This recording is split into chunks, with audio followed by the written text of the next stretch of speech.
So guys, next month Ghostbusters is coming out, so I thought, hey, maybe I should rewatch Ghostbusters, do a review on the original Ghostbusters so we can be all covered for this new Ghostbusters.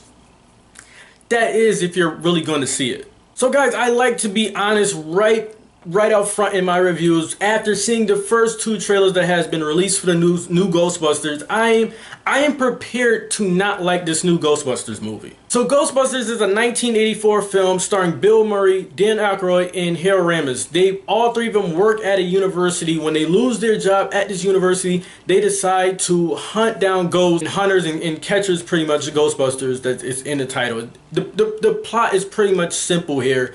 And they decide to do this to gather money. Let's not BS here. This movie does not have enough Bill Murray for me. It's not enough Bill Murray in this movie for me. Guys, don't get me wrong. Bill Murray is one of the three main characters. He is the lead main character of the three characters. But for me, I don't know how you feel, but for me, I needed Bill Murray to be in every single scene of this movie. Like Lewis was, I enjoyed Lewis, Ricky Moranis, that was my second favorite character. What happened to Ricky Moranis? Whatever happened to him? You know, that list they have of people who was actors or probably still acting in some capacity that you don't see no more. If he's not on that list, he should be on that list. Like Little Giants. He was in Little Giants. He was the coach in Little Giants. I enjoyed that movie.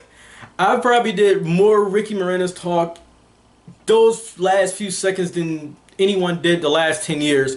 Let's talk more Bill Murray. Let's talk more Bill Murray here. This movie is still enjoyable. You can still watch this. You can put it on and still enjoy this movie. It has aged. This movie has definitely aged, but it's still enjoyable. The special effects has aged big time. Now when you go back to watch Ghostbusters, the ghosts in this movie, they just look like some badly made ghosts that were on some bad D-horror film. Okay, for real now, more Bill Murray talk.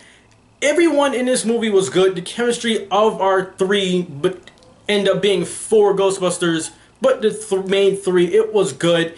Everyone was good in this movie. Bill Murray was top of his game in this movie. He was funny.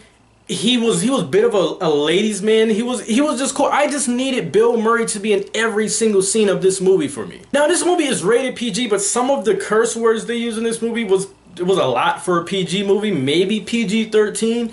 And that one scene where the character, I know the character, but all my reviews are spoiler free. That one character where she raises up out of the bed and she's demon talking and she starts to rote.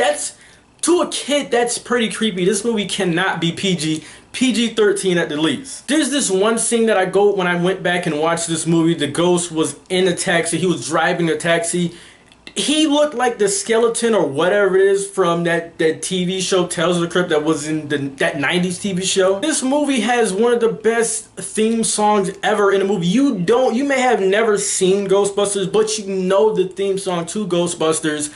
I always thought it was just bad 80s music, but when I went back to watch this movie, theme song is pretty cool to me. I'll say kids that were born after a certain time will not enjoy this movie. I was born at a certain time that I could still appreciate this movie. That is because Ghostbusters is a 71 out of 100. Guys, are you prepared? Are you ready? Or do you want to see this new Ghostbusters? Guys, get in the comment section. Let me know your thoughts. Like this video, dislike this video, do whatever you gotta do. I'm out of here.